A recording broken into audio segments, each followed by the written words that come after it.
Hi everyone, it's Jasmine from Jasmine's Garden.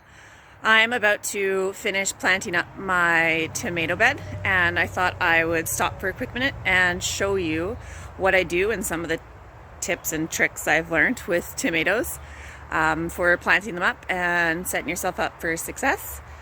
There's also a little tidbit of some entertaining botany, basically just plant sex ed, that I found funny, so I hope you enjoy.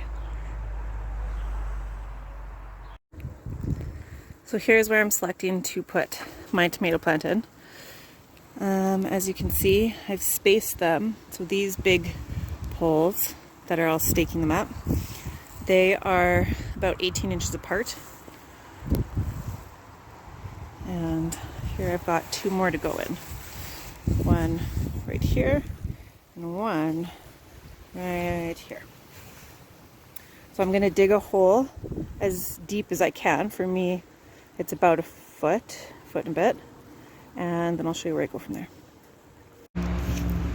So here I've prepped the beds, dug down, nice big size. Got myself my old pair of ripped jeans to help stake up my plants. That's the pair I'm just snipping off from the bottom. And here's my bamboo stakes. They're about 6 feet and, I don't know, inch and a quarter. So, what I do, at the bottom of the bed that I've prepped, I throw a whole egg. It's just a chicken egg, nothing fancy.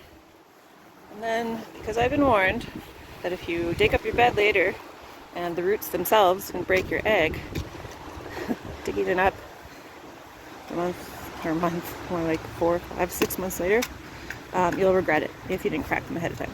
So this, in theory, is supposed to provide calcium to the plants throughout the growing season. I've learned that crushed eggshells provide calcium to your garden beds, but because they take so long to break down, they take like a year and a half or so to actually start nourishing the ground. So I've got some in from last year, last spring, that I crushed up and amended my soil with the compost and everything with. And this spring again, I top dressed all my beds, got them prepped, ready to plant. And so that's why you see the white speckles on the top. And it's also good for like slug deterrents and other pests. And then this one is more for like instant nutritional value, I would assume, coming from the actual egg, not so much the egg shell. And then these are going to be the plants that I'm putting in. I have gotta move those stakes. This one's a Paul Robeson. So that's an indeterminate, like all the other ones in the beds. And I'm going to prune them down before putting them in. So that's a heirloom slicer that's described as like a smoky taste. So I'm very excited to grow that and taste that. And this is a gold medal, another indeterminate, big yellow slicer with pink streaks. So both are going to get pruned down before I put them in. The Paul Robeson's in a 1 gallon pot, and the gold medal is in a, I don't know what that'd be, 3 gallon pot probably. Maybe it's a 2 gallon. Anyways, so I'll plant those up. Little side note, this Paul Robeson. So when I started becoming interested in tomatoes, when I started like delving into the botany of tomatoes, or plants really in general, but tomatoes were the thing that sparked it. Paul Robeson was the one that I was most excited to taste, and Constelluto Genovese, which is this one. And that's a red, very fluted Italian heirloom tomato. That one's gonna be like a big sucker, I can tell already. That one was the one that I was most excited to see for beauty. Anyways, I'm gonna get these planted and I'll show you how I tie them up. Well, I don't really know how to show you, don't really need to show you, but I'll get them tied up. And then you'll see the before and the after of the pruning. So that's Paul Robeson, quite bushy. That's the gold medal. even bushier still. So here I've got the paul ropes and all pruned down, much less for the wind to throw around. Another good reason for pruning, especially here. And here's the gold medal. And I wanted to show you on the gold medal what I meant about propagating clones off them, really. So here we have the main stem of the tomato. Let's see if I can get focused. Come on. Okay, so along the stem of the tomato you'll see all these little fuzzies. These are all potentials. These are all root potentials. So if you get a leggy tomato, you could just plant deep. And all along the stem here, it will grow roots. And if you don't stake it and just let it flop over, it will naturally, like, it will vine along the ground and grow roots. So up here, you'll see the main stem ended up splitting on me. So if I was to guess, I would say this one here is the main stem, and that is the, just like a shoulder stem. But because I can't tell for sure, I'm gonna leave it, because if I top the wrong one, it will stunt its growth. It won't kill it, but it will stunt its growth.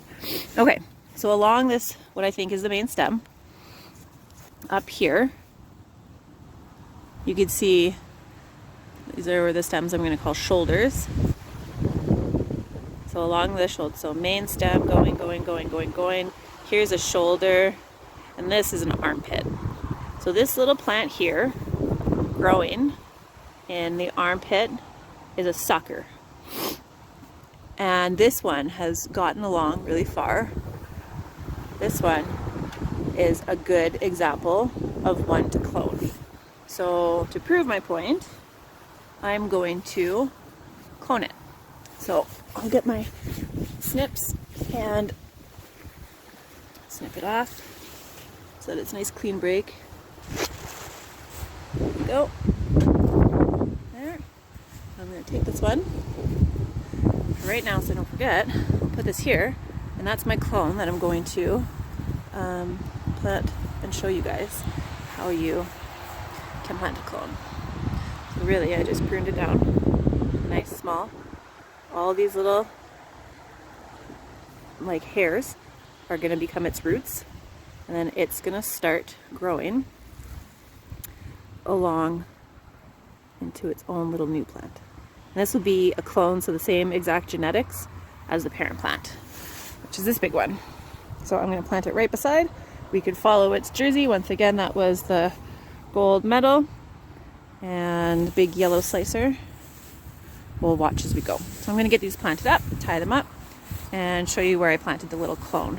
This Constellata Genovese has, I did that with these two little clones right here.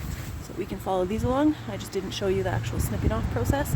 And here I trimmed the leaves so that they didn't touch the ground, because anything touching the ground is what is going to, the leaves that will go bad on you first, and you don't want to get blight or any kind of fungus. And you do your best, because splashback, as you can see, they're just covered because it's been raining. It's going to get them dirty, so it's going to happen. They get rained on. It's just nature. But when you can bottom water, and that'll give its potential for best success. So here we've got the paul robeson in. As you can see, I pruned it pretty heavily. Tied up. We've got already some fruit set right there, and a little bit more there. So those are like baby tomatoes. Happy birthday, tomatoes. Here's the gold medal. Once again, considering how bushy, I pruned it down a lot. So this one, let the main stem go too long, and one of those is an armpit, one of them's not. So my guess is this is the true stem, and that's the sucker. But because it's too hard to tell, I'm just going to keep the whole thing. It'll just be two stems. So here's our clone. And so I took the lower leaves off. All these little hairs will become its roots. So where you actually think it would grow roots is at the base here, where the cut is. That won't grow any roots. But all those white hairs, those will be roots. So, depends on how deep you plant it. This whole plant has the potential to root everywhere along it. That's what I think is so cool about tomatoes. Being a finicky plant, they really want to grow. So, just poked a hole with my finger. I'm gonna put it down. Where are you? There we are. Nice and deep, right there. And plant it in. Maybe I'll lift it a little bit so the leaves don't sit on the ground. Yeah, just a little bit off the ground. Like an inch or so. And there. So that we'll keep track of. That's our gold medal clone. That's the baby. That's the mama. So here, all of my indeterminate tomatoes are planted now. Got 7 in total. This one's the blueberries. Paul Robeson. So blueberries, cherries, Paul Robeson, slicer, gold medal with a clone, slicer, Consaludo Genovese with 2 clones, slicer, black crim, slicer. That one's going to have, same with the blueberries and blue creamberries, it's going to have a lot of anthocyanins in it. So that's what makes your fruit turn that like really purple black color. So that's a black crim, that's a slicer. Brad's Atomic Grape. It's a bigger cherry tomato that's supposed to be absolutely beautiful. I can't wait for it. And then the blue creamberries, and I need to retie that one because it's already leaning pretty far. So this one you could tell, the blue creamberries, especially where I've pruned it, you can tell how purple the stalk is. Come on, focus. You can just tell how purple the stalk of the actual tomato plant is. And then where the cuts are, they are like that. That's the fresh. Oh, I can't focus. Come on. There.